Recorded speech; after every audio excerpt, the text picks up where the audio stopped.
Bradley Beal feels disrespected by Suns organization amid interest from Western Conference contender.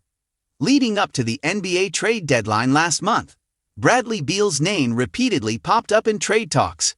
Given that Jimmy Butler was hell-bent on joining Devin Booker and Kevin Durant in Phoenix, the belief was that Phoenix would try to put together a 4- or 5-team trade that would send Beal elsewhere and open the door for Butler to join the Suns. Because Beal has a no-trade clause attached to his contract from his time in Washington, and Miami wasn't interested in any of Phoenix's other assets, a deal never came to fruition. While the team is looking ahead to the future, Beal feels disrespected.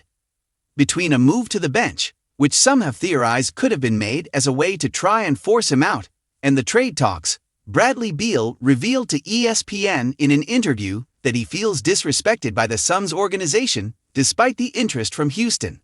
"I'm smiling every day." Bradley Beal opens up on the importance of staying positive throughout periods of uncertainty. While Bradley Beal wasn't happy with the mid-season trade talks, he echoed a similar sentiment to Kevin Durant while discussing a trade.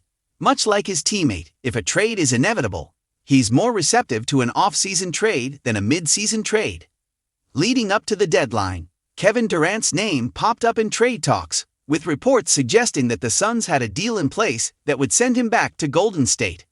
Instead, Durant put the kibosh on the whole thing, indicating that he had no desire to uproot his life midway through the year. As he told Draymond Green after the deadline, however, if an off-season trade is in the cards, then so be it. During the aforementioned interview with ESPN, Bradley Beal spoke about the importance of staying positive during periods of uncertainty, while also revealing that he'd be more open to being dealt away this summer. Whether Houston is able to pull off an off-season trade that brings Bradley Beal to the Rockets, only time will tell.